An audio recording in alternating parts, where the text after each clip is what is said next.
conferir o que o delegado Ramagem falou em um vídeo que Donald Trump publicou em suas redes sociais. Este vídeo está causando um grande alvoroço no mundo inteiro, pois todos estão vendo a perseguição que está acontecendo contra o presidente Bolsonaro. Ramagem fez uma análise muito profunda, mostrando que, segundo a própria lei, repito, segundo a nossa lei, Bolsonaro não cometeu crime algum no caso das joias. Vale muito a pena conferir este vídeo até o final, pois ele é rico em detalhes. O vídeo mostra exatamente o amparo legal que Bolsonaro tem e agora vamos acompanhar o desenrolar dessa história perante a Polícia Federal. Será que o que vale é a lei aqui no Brasil ou a vontade de alguns? O vídeo começa agora, mas antes eu te convido a se inscrever no canal, ativar o sininho e deixar o seu joinha. Porque neste canal, a informação está sempre em primeiro lugar. Vamos conferir o vídeo do Ramagem que Donald Trump publicou em suas redes sociais. Vamos aqui falar do indiciamento do presidente Bolsonaro, as imputações e tudo que cerca essas imputações. Primeiro, temos que falar da mais do que contestável inelegibilidade do Bolsonaro pelas questões eleitorais. Reunião com embaixadores, solenidade de 7 de setembro, argumentos frágeis, evidente, todo mundo sabe. Por ser argumento frágil, querem, a todo custo, imputar crimes ao ex-presidente Bolsonaro. Mas como não há desvio de verbas, como não há malas de dinheiro, é necessário inventar. O Brasil está sendo despedaçado economicamente, com luz voltaram nesse desgoverno Lula, e a imprensa foca em indiciamento sem fundamento. Então vamos aqui tentar resumir essa completa falta de fundamentação para esse indiciamento. Bolsonaro e outras 11 pessoas foram indiciados nessa questão dos presentes, relógios, joias, objetos, que qualquer chefe de Estado, presidente, recebe. A questão central, a questão basilar, é se esses presentes ficam com a presidência, com o governo, se são bens públicos, ou se eles são personalíssimos, se são pessoais, privados da pessoa, do presidente que recebe. Decreto 4344 de 2002 diz que os bens recebidos em cerimônias de trocas de presentes, nas audiências com chefes de Estado e de governo, por ocasião de visitas, viagens, não fazem parte do acerto privado do presidente. Há uma imposição de incorporação de tais bens ao acervo da União, ou seja, bens recebidos em cerimônias ficam com a União, ficam com o governo. Essa sempre foi a única diretriz concreta em relação aos presentes. Se foram recebidos em cerimônias protocolares de troca de presentes, ficam como patrimônio da União e não podem ser levados pelo presidente da época após o término do mandato. Aí tem portaria regulamentando. Portaria da Secretaria-Geral da Presidência, 59 de 2018. Os bens em que tratam os incisos do caput que forem de natureza perecível ou personalíssima não serão incorporados ao acervo patrimonial da Presidência da República. Ou seja, o que for personalíssimo, além dos perecíveis, são privados da pessoa do presidente. Pode levar para casa, pode fazer o que quiser. O que é personalíssimo é pessoal, é da pessoa, é privado.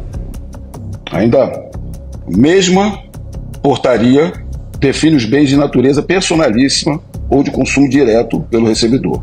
Bens que, pela natureza, destinam-se ao uso próprio do recebedor, a exemplo de condecorações, vestuários, artigos de escritório, canetas às vezes é mais caro que relógio, e ainda joias, semijoias e bijuterias são personalíssimos.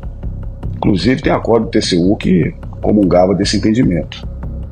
A incorporação de bens ou presentes recebidos ao patrimônio da União excluía os bens de natureza personalíssima ou de consumo direto pelo presidente da República. Acórdão 2255 de 2016, plenário do TCU. Ou seja, canetas, joias, semijoias, bijuterias, esses elementos são personalíssimos. Então vamos lá. Esses bens recebidos pelo presidente Bolsonaro não foram recebidos em cerimônias de troca de presentes. e são cotados na legislação como personalíssimos. Ou seja, é claro notar que são privados do presidente, no caso do presidente Bolsonaro. Onde é que tem irregularidade aí? Na presidência da República, ainda o setor que cataloga os bens e dão parecer nesse sentido. Não havia indicação nenhuma, entendimento diferente, de que aqueles presentes, joias, relógios, não eram personalíssimos do Bolsonaro, em conformidade com todos os regulamentos do momento.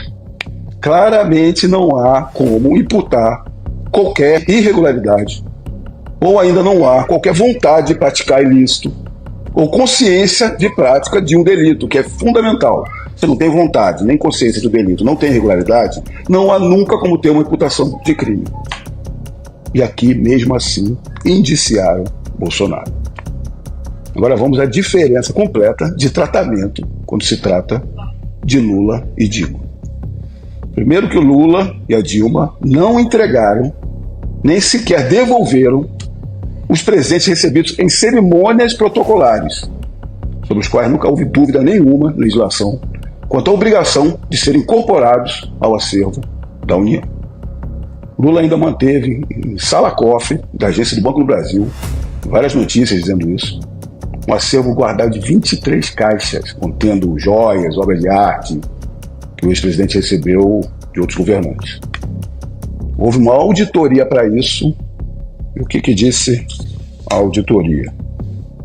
Em virtude das fragilidades nos procedimentos de classificação desses presentes, como mencionado no achado anterior, constatou-se que dos 568 itens recebidos nos 2 mandatos do ex-presidente Lula, apenas 9 foram incorporados ao patrimônio da União, 1,58%, nem 2%.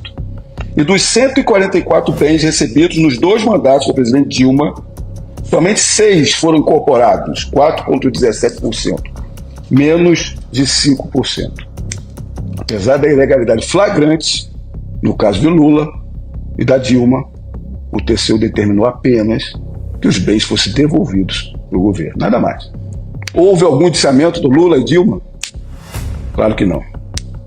Um tratamento para Dilma, para o Lula, e outro tratamento completamente diferente para o Bolsonaro.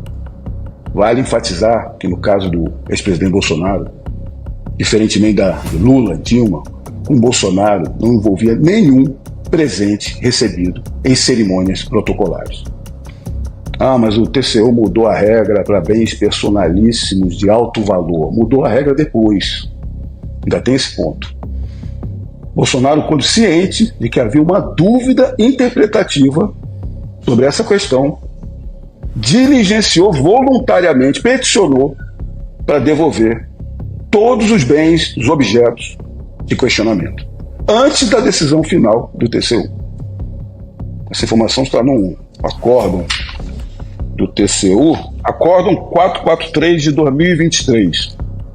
Registra que o requerimento de depósito em juízo volta-se de início a deixar consignado que o peticionário, Bolsonaro, em momento algum pretendeu locupletar-se, ou seja, ganhar, ou ter para si bens que pudessem, de qualquer forma, serem havidos como públicos.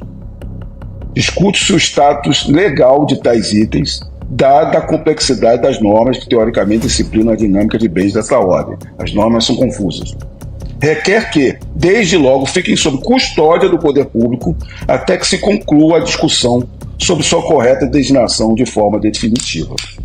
Para além da demonstração da boa-fé, Bolsonaro, é bem de se ver que, tratando-se de bens de valor, o peticionário Bolsonaro não considera razoável e prudente mantê-los em sua posse na condição de depositário, sendo o pedido de depósito, neste juízo, pleito apoiado também no dever de cautela e zelo quanto à segurança dos ditos bens. Como a gente vê, antes mesmo do TCU decidir, o presidente Bolsonaro já havia requerido a entrega voluntária dos bens. Ou seja, vale detalhar a discrepância entre os dois casos. Lula e Dilma levaram com eles mais de 600 bens, incluindo vários recebidos em cerimônias oficiais de troca de presentes, e somente devolveram os itens depois que o TCU decidiu o caso. Ou seja, devolveram os bens depois que foram intimados compulsoriamente para devolver. Eles foram indiciados? Nada. Por outro lado, Bolsonaro ficou com uma quantidade ínfima de bens, nenhum deles recebidos em cerimônias protocolares, e devolveu de forma voluntária no exato momento em que se apontou uma existência de uma possibilidade, de uma dúvida sobre o procedimento. Bolsonaro foi indiciado e, lógico, culpado pela mídia. Não há uma perseguição, não há um tratamento desigual, tem mais. Mesmo com todos esses novos entendimentos, o TCU disse ainda que o Lula não precisaria devolver o relógio de luxo avaliado em mais de 60 mil reais que ganhou no ano de 2005. A área técnica do TCU avaliou que um novo entendimento foi fixado em 2016, não poderia ser aplicado de maneira retroativa. Muito bom para o Lula. Bolsonaro entregou antes da decisão, ainda quando estava em discussão, só que o Lula ficou com os seus bens. Está clara a perseguição, a diferença de tratamento e, mais ainda, que não há qualquer possibilidade de imputação de delito, crime ilícito ao Bolsonaro. Se há um crime nesse procedimento, está em outra parte, está na quebra de sigilo dos autos. Hoje se tornou comum a imprensa ter acesso aos autos sigilosos, divulga tudo, faz ainda a sua narrativa para convalidar as invenções, persecuções. Só que a apuração do delito de quebra de sigilo, nada. Normalmente é difícil apurar um vazamento para a imprensa, porque pode ter sido na Justiça, no Ministério Público, vazamento, na polícia ou por advogado de defesa.